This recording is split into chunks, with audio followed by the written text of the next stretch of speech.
Hello नमस्कार, स्वागत है एक बार फिर से आप सभी का अपने जी रसायन यूट्यूब चैनल में। जैसे कि आप लोगों को पता होगा कि ये हमारी जो क्लास होती है क्लास 10th वालों के लिए होती है, जिसमें हम साइंस पढ़ रहे हैं। ठीक, तो चलिए, मैं उम्मीद करता हूँ कि आप लोग स्वस्थ होंगे, मस्त होंगे और बेहतरीन तरीके से पढ़ रहे होंगे। और हमने पहले ही बता दिया कि ये क्लास कौन सी क्लास के लिए है, कौन सी कक्षा के लिए है। इनमें कोई आपको संदेह नहीं होना चाहिए, क्योंकि जो लोग हमसे प्रतिदिन जुड़ते हैं, रेगुलर जुड़ते हैं, उन सबको तो पता ही है। प्लस जो नए बच्चे आज हमसे जुड़ रहे हैं, वो क्या करेंगे, इस इवेंट को पहले लाइक शेयर सब्सक्राइब करेंगे और सब्सक्राइब करने के बाद बेल आइकन की बटन को जरूर प्रेस करेंगे, ताकि हमारी हर वीडियो का नोटिफिकेशन सबसे पहले आप तक। ठीक, और हाँ, अब उनके लिए ज़रूरी सूचना है कि ये जो हमारी क्लास होती है, ये जो हमारा इवेंट है, वो क्लास 10th वालों के लिए है, जिसमें हम साइंस पढ़ रहे हैं।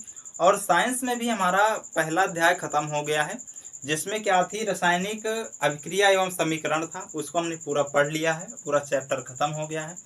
आप लोग उसको भी पढ़िए पहले, फिर उसके बाद इस वाली क्लास में आइए। और हाँ, इस क्लास में आज हमारी क्या है, दूसरी क्लास है। ये जो हमारा चैप्टर है अम्ल एवं क्षार के बारे में जो पढ़ रहे हैं, अम्ल क्षार तथा लवण के बारे में पढ़ रहे हैं, इसका जो है आज हमारा सेकंड लेक्चर है। पहले लेक्चर में हमने अम्ल और क्षार की परिभाषा देखी थी, और उसी के साथ साथ जो तीन वैज्ञानिक थे, आरेनियस थे, प्रोटेस्ट थे, लुईस थे, इन सब की तीनों की अवधारणा के बारे में हमने जाना था। और सूचक क्या होता है, क्या है, और हम सूचक के बारे में हम देखे थे, सूचक के बारे में हम देखे थे। ठीक, यहाँ तक हमारा हो गया था, और बहुत आसान एवं सरल और आसान शब्दों में हमने देखे थे। ठीक, किसी को कोई प्रकार की दिक्कत नहीं होनी चाहिए। पर हाँ, आप लोग कमेंट नहीं करते हो, यही आपसे शिकायत रहती है कि आप लोग को जो समझ में आए या ना आए, उसको आप कमेंट जरूर करिएगा। कमेंट करने से हमारा भी हौसला बढ़ता है। ठीक, तो चलिए हम आते हैं अपने सेशन पर। आज हम क्या देखने वाले हैं, सूचक के प्रकार। क्या, सूचक के प्रकार जैसे कि आप लोगों को पता है कि हमारा जो चैप्टर है, चैप्टर का नाम क्या है, अम्ल क्षार तथा लवण है। ये सबको पता है कि चैप्टर का जो नाम है, चैप्टर की अगर हम बात करें तो अम्ल क्षारक तथा लवण, अम्ल क्षारक तथा लवण के बारे में हम चर्चा कर रहे थे। ठीक, और इसमें जो चर्चा हमारी सेकंड क्लास की थी, वो क्या थी, सूचक के बारे में। सूचक के प्रकार के बारे में हम जानेंगे। सूचक के प्रकार में हमने कल भी आपको बताया था कि सूचक तीन प्रकार के होते हैं। मुख्यतः तो दो ही होते हैं, लेकिन जो मानव निर्मित होता है ये भी ऐड किया गया कुछ किताबों में, कुछ की बुक में है, कुछ में नहीं है। ठीक, तो अगर हम सूचक की बात करें, जो हमारे पास पहला सूचक था वो प्राकृतिक सूचक था।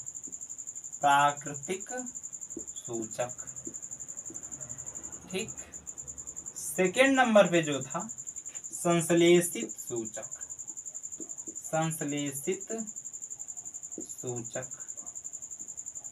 और जो तीसरे नंबर पे था वो था गंधीय सूचक।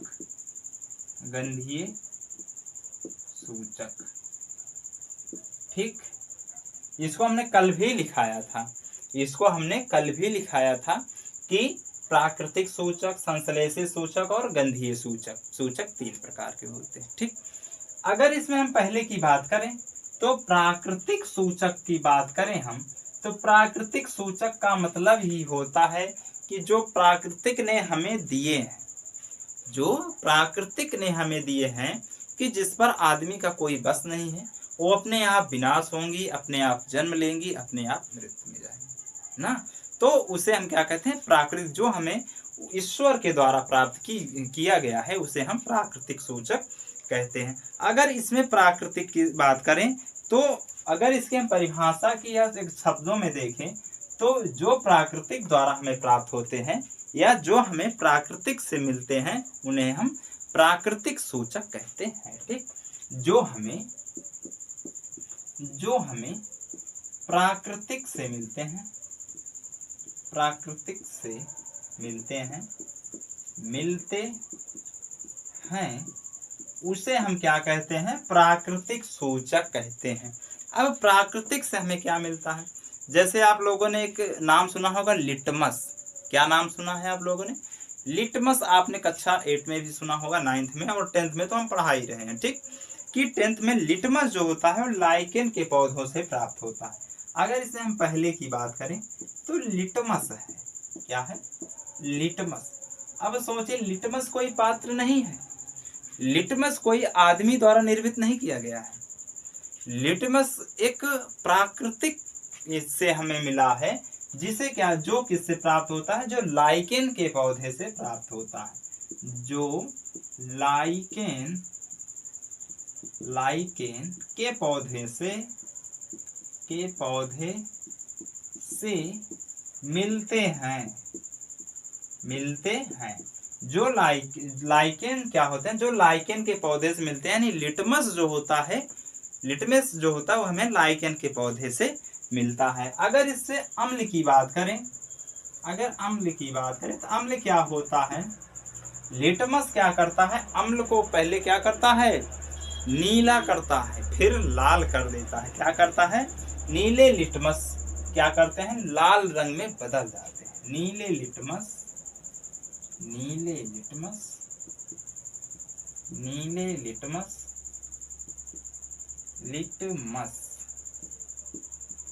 लाल रंग में बदल जाते हैं, किसमें, लाल रंग में, ठीक। और अगर अम्ल क्षार की बात करें, क्षार में क्या होता है, जो नीला लिटमस होता है, अम्ल में तो नीले लिटमस लाल में बदल जाते हैं, लेकिन जो क्षार में होता है वो लाल लिटमस नीले में बदल जाता है। क्या होता है, लाल लिटमस नीले में बदल जाता है, नीले में बदल जाता है, ठीक। अगर देखिए, अगर इसमें अगर आपको थोड़ी दिक्कत होती हो अम्ल में, तो अम्ल में ऐसे अनिल चाचा को याद रखिए, अनिल चाचा में क्या है, आ से हो जाता है अम्ल, नी से हो जाता है नीला लिटमस, ला से हो जाता है लाल। अम्ल क्या करता है, नीले लिटमस को लाल कर देता है, और क्षार जस्ट इसका अपोजिट हो जाता है। क्षार क्या करता है, लाल लिटमस को नीला लिटमस बना देता है, ठीक। यहां तक बात समझ में आई कि नीले से लाल और लाल से नीले, ये अम्ल और क्षार की ही करामात हैं, ठीक। हाँ, और एक चीज, यहाँ तक बात समझ में आई कि नहीं, पहले बताइए। हाँ, अनिल चाचा जो थे, उन्हें से हमारा दो काम हुआ कि आ से हमें क्या मिल जाता है, अम्ल मिल जाता है, नी से हमें नीला लिटमस मिल जाता है, और ला से क्या मिलता है, हमें लाल रंग मिल जाता है। इसीलिए हमने नीले लिटमस को क्या किया है, लाल रंग में कन्वर्ट कर देता है अम्ल में क्या करता है, नीला लिटमस जो होता है लाल में कन्वर्ट कर देता है, ठीक। हाँ, अच्छा, उदासीन, देखिए, हाँ, एक पॉइंट और था, उदासीन की अगर हम बात करें तो उदासीन में क्या होता है, अम्ल हो या क्षार हो, इसका कोई प्रभाव नहीं पड़ता, यानी लिटमस के प्रति कोई प्रभाव या कोई रंग नहीं पड़ता है। लिटमस के प्रति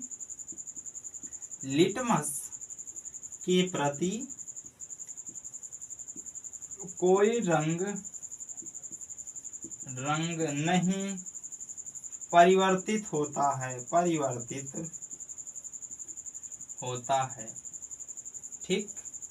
इस बात को समझ गए आप कि उदासीन में क्या होता है, लिटमस के प्रति कोई रंग नहीं प्रदर्शित यानी परिवर्तित होता है, ठीक, या कोई प्रभाव नहीं होता है। परिवर्तित या प्रभाव, भाई प्रभाव पड़ेगा तो परिवर्तित हो जाएगा, परिवर्तित नहीं हो रहा है इसका मतलब उसका कोई इफेक्ट ही नहीं पड़ रहा, प्रभाव ही नहीं पड़ रहा है, ठीक। तो इस तरह की बात इसमें लिटमस में की जाती है, ठीक। तो इसको आप नोट करिए, फिर हम आगे चलते हैं, ठीक। नोट करिए,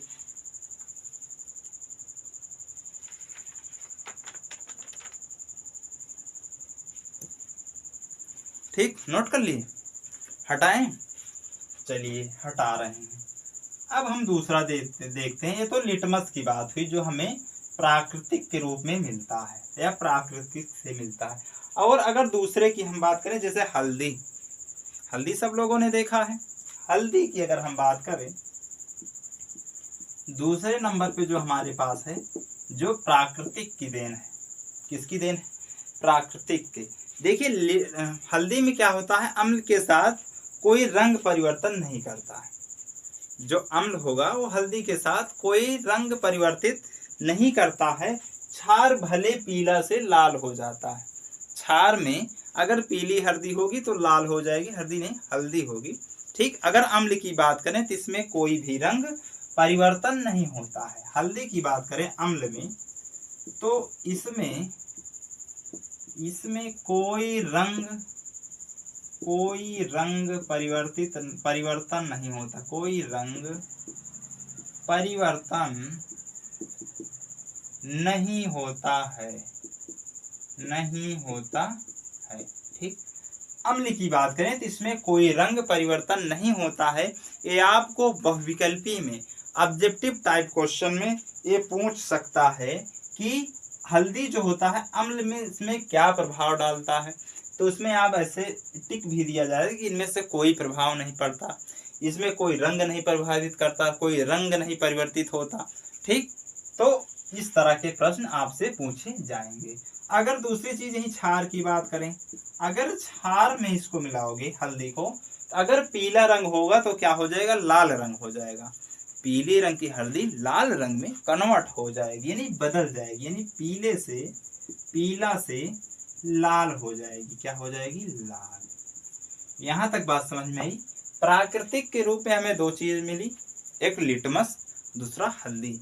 लिटमस वाला जो एग्जाम्पल है उसके बहुत पूछे जाते हैं, लिटमस के बारे में बहुत पूछा जाता है, जबकि हल्दी के बारे में आपसे कम पूछा जाएगा। ठीक, चलिए उसके बाद हमको आगे चलें।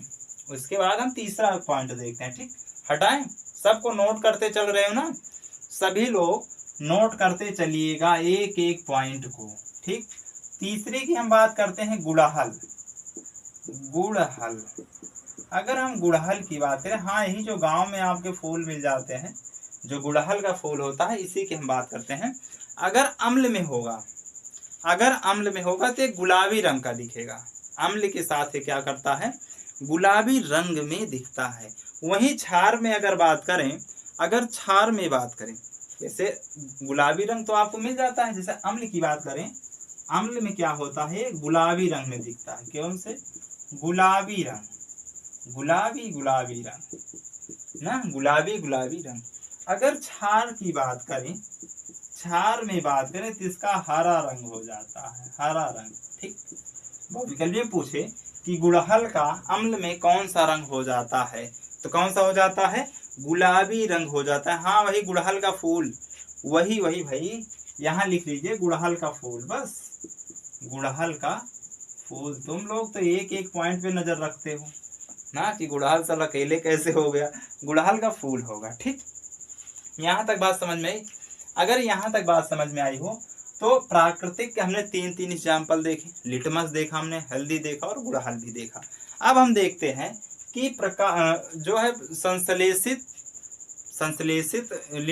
क्या होते हैं, या मानव निर्मित जो सूचक होते हैं, संश्लेषित जो सूचक होते हैं, उनके बारे में हम चर्चा करेंगे। ठीक, चलिए तो सब लोग लिख रहे हो ना अच्छे से, आराम से लिखना, जल्दबाजी नहीं है, किसी चीज की हड़बड़ी नहीं है। हर काम को हम बड़े आराम से करेंगे, इजी भाषा। हमारे पास समय बहुत है, हमने समय से आपके बैच को स्टार्ट कर दिया था। ठीक, तो आप अगर थोड़ा से पढ़ोगे ना, ऐसे मध्यम में चलोगे, कछुए की चाल से चलोगे और लगातार आप चलते रहेंगे। भाई आप कछुए की चाल से चलिए, लेकिन क्या है, लगातार चलते रहिए। मंगू चाचा की तरह रुकना नहीं है, लगातार चलते रहना है, तब आप पार हो जाओगे ना। तो आपको क्या करना है, लगातार कछुए की तरह चलना है, खरगोश की तरह भागना नहीं है। खरगोश की तरह लोग अक्सर भागते हैं तो अक्सर एग्जाम के टाइम सो ही जाते हैं, तो उस तरह का भागने से कोई मतलब नहीं है। आराम से चलो अपने मध्यम वाले रोटेशन से। ठीक, हम भी आपके साथ ही चल रहे हैं। अगर हम दूसरे सूचक की बात करें, तो संश्लेषित सूचक होता है, क्या होता है? संश्लेषित सूचक, जिसे हम मानव निर्मित सूचक भी कहते हैं। मानव निर्मित सूचक, मानव निर्मित सूचक। संश्लेषित सूचक मतलब मानव निर्मित सूचक की बात करते हैं। अगर इसमें हम सबसे पहले किसी चीज की चर्चा करें, क्या करें? सबसे पहले अगर हम किसी चीज की चर्चा करें तो फिनोफ्लेक्थिनीज एक आता है। क्या आता है? फिनोफ्लेक्थिनीज। ठीक, अगर इसमें हम पहले की बात करें, फिनोफ्लेक्थिलीन जो होता है, लीन जो होता है, ठीक, फिनोफ्लेक्थिलीन जो सूचक होता है, ये क्या होता है? एक सार्वभौमिक सूचक होता है। क्या होता है? सार्वभौमिक, एक सेकेंड, सार्वभौमिक सूचक होता है। ठीक, अगर हम इसकी बात करें, फिनोफ्थिलीन जो सूचक होता है, जिसे हम सार्वभौमिक सूचक कहते हैं, ये क्या होता है? रंगहीन होता है। रंगहीन का मतलब है इसके पास कोई रंग नहीं है। रंगहीन का मतलब है कि इसके पास कोई रंग नहीं है। जो फिनोफ्थिलीन जो होता है, ये क्या होता है? रंगहीन होता है। रंगहीन होता है। यहां तक बात समझ में आई? क्या होता है? रंगहीन होता है। इसी कारण अगर अम्ल की बात करें, हम किसकी बात करें? हाँ, अम्ल की ही बात करें, तो अम्ल में कोई रंग नहीं प्रदर्शित करता, क्योंकि ये रंगहीन होता है। अम्ल में क्या करता है? कोई रंग नहीं होता है। क्या होता है? कोई रंग नहीं होता है। अम्ल की अगर हम बात करें तो इसमें कोई रंग नहीं होता है। फिनोफ्थिलीन जो होता है, इसमें अम्ल की बात करें तो अम्ल में इसमें कोई रंग नहीं होता है। रंग नहीं होता है। ठीक, अगर दूसरे की हम बात करें क्षार की, अगर क्षार में देखोगे, जो फिनोफ्थिलीन होता है, इसका रंग गुलाबी होता है। क्या होता है? इसका रंग गुलाबी होता है। क्या होता है? गुलाबी होता है, गुलाबी रंग। ठीक, ये बात समझ में। देखिए, संश्लेषित सूचक यानी मानव निर्मित सूचक जो है, फिनोफ्थिलीन जो है, सार्वभौमिक सूचक है। क्या है? ये सार्वभौमिक सूचक है, और इसका रंग जो होता है, रंगहीन होता है। इसका कोई रंग नहीं होता है। ठीक, यहाँ तक बात समझ में आई कि जो फिनोफ्थिलीन होता है, रंगहीन होता है, सार्वभौमिक सूचक भी है। अम्ल में अगर इसकी बात करें तो इसमें कोई रंग नहीं होता है। क्षार की बात करें तो गुलाबी रंग इसका होता है। ठीक, यहाँ तक बात समझ में। अगर यहाँ तक बात समझ में आई हो तो इसको नोट करिए। फिर इसका हम एक एग्जाम्पल और देखते हैं। ठीक, जिसे हम मिथाइल ऑरेंज की बात करते हैं, मिथाइल ऑरेंज की हम बात करते हैं। ठीक, चलिए हटाएं, मिथाइल ऑरेंज की बात करें। चलिए, हम जो दूसरा इसमें देखने वाले हैं वो क्या है? Methyl orange. अगर हम मिथाइल ऑरेंज की बात करें, ऑरेंज, मिथाइल ऑरेंज, ऑरेंज का मतलब है कि इसका जो रंग होता है, नारंगी होता है, नारंगी रंग होता है। ठीक, अगर हम मिथाइल ऑरेंज की बात करें तो इसका रंग जो होता है, मिथाइल नहीं है, मेथिल है। थोड़ा सा हमने गलत लिख दिया था, मिथाइल नहीं, मिथिल है, मिथिल। जो मिथिल है, मिथिल ही है ना, मिथिल है। मिथिल ऑरेंज क्या होता है? नारंगी रंग होता है। मिथिल ऑरेंज जो होता है, मिथिल या मेथिल, ठीक एक ही बात है। मिथिल जो होता है वो नारंगी ऑरेंज होता है। नारंगी ऑरेंज का मतलब है कि इसका रंग जो होता है नारंगी होता है। मिथाइल ऑरेंज, ऑरेंज में संतरा होता है, संतरा कैसे होता है? नारंगी रंग होता है। वहीं से अगर मिथाइल ऑरेंज की बात करें, ऑरेंज की बात करें, तो आप लोग समझिए कि नारंगी रंग होता है। ठीक, अगर इसमें अम्ल की बात करें, अम्ल और क्षार, अम्ल और क्षार की बात करें तो अम्ल में पीला रंग होता है। क्या होता है? अम्ल में लाल रंग होता है और क्षार में पीला होता है। अम्ल में क्या होता है? लाल रंग होता है, और क्षार में बात करें तो पीला रंग होता है। कौन सा रंग होता है? पीला रंग होता है। मिथाइल ऑरेंज जो होता है रंग नारंगी होता है, अम्ल की बात करें तो लाल रंग होता है, और क्षार की बात करें तो पीला रंग होता है। ठीक, यहाँ तक बात समझ में आई? यहाँ तक मैं उम्मीद करता हूँ आप लोगों को समझ में आ गया होगा। ठीक, चलिए हटा रहे हैं। फिर लास्ट में जो जो देखते हैं हम, जो सूचक तीसरे नंबर का था वो कौन सा था? गंधीय सूचक। क्या था? गंधीय सूचक की अगर हम बात करें तीसरे नंबर पे जो होता है, समझ में तो आ रहा है ना आप लोगों को? समझ में तो आ रहा है ना? समझ में आना चाहिए। हम एक बार नहीं 1000 बार बताएंगे, एकदम स्लो तरीके से बताएंगे, पर आप लोगों को समझ में आना चाहिए। ठीक, तो चलिए हम किसकी बात कर रहे हैं? गंधीय सूचक की। जो गंधीय सूचक है, गंधीय सूचक, देखिए जो गंधीय सूचक होता है ये रंग में अगर बात करें तो गंध के में परिवर्तन कर देता है। जो एक इस पे स्वाद की एक गंध आती है किसी भी वस्तु की, इसमें क्या करता है? गंध में परिवर्तन कर देता है। जो गंधीय सूचक है ये गंध में परिवर्तन कर देता है, में परिवर्तन कर देता है। ठीक, गंध में परिवर्तन कर देता है। अब परिवर्तन कैसे करता है? अगर अम्ल की बात करें, अगर हम अम्ल की बात करें, किसकी बात करें? अम्ल की। अम्ल और क्षार दोनों हैं। ठीक, अम्ल की अगर हम बात करें तो पहले इसके पहले हम कोई लेते हैं, जैसे एक विशेष रंग में परिवर्तित कर देता है, तो हमने पहले की तरह ही लिख दिया था। पर इसमें जैसे हमारे पास प्याज है, क्या है? प्याज। अगर हम प्याज की बात करें तो इसमें क्या होता है? एक विशेष गंध होता है। क्या होता है? एक विशेष गंध होता है, और इस गंध में क्या करता है? परिवर्तन कर देता है। एक विशेष गंध होता है। क्या होता है? एक विशेष गंध होता है, गंध होता है। ठीक, दूसरा जैसे मान लीजिए लाल गोभी है, क्या है? लाल गोभी है, या लौंग का तेल है, इन सब में परिवर्तन कर देता है। लौंग का तेल, लौंग, लौंग होगा, ठीक, का तेल। ठीक, और क्या है? लाल गोभी, लाल पत्ता गोभी, पत्ता गोभी। ठीक, इन सब में क्या करता है? गंध में परिवर्तन कौन कर देता है? गंधीय सूचक। ठीक, तो चलिए यहाँ तक सबको समझ में आया? यहाँ तक किसी को कोई डाउट? यहाँ तक अगर किसी को कोई डाउट है तो पूछ सकता है। और हाँ, जिन बच्चों को कुछ भी ना समझ में आए, लैंग्वेज में थोड़ी सी मिस्टेक हो सकती है, क्योंकि कभी कभी ऐसा होता है ना कि हम बोलते तो सही हैं पर लिख कुछ और देते हैं।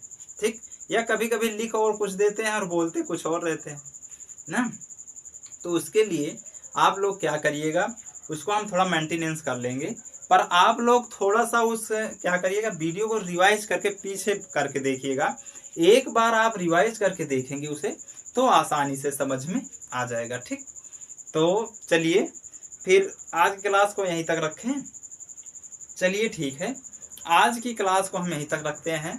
ठीक, मिलते हैं नेक्स्ट सेशन में। लेकिन जाते जाते आप लोग इस इवेंट को ज़्यादा से ज़्यादा शेयर करिए, और उन ग्रुप में ज़रूर शेयर करिए जिन्हें साइंस को पढ़ना नहीं, रटना नहीं, सिर्फ सीखना है। आराम आराम से अपने चारों तरफ के वातावरण को देखते हुए सिलो सिलो पढ़ना है, आसान भाषा में और हिंदी माध्यम से आपको सीखना हो तो उन ग्रुप में ज़रूर शेयर करिए। और जो लोग नए साथी हमसे जुड़ रहे हैं वो प्लीज़ सब्सक्राइब करने के बाद बेल आइकन की बटन को ज़रूर प्रेस करेंगे, ताकि हमारी हर वीडियो का नोटिफिकेशन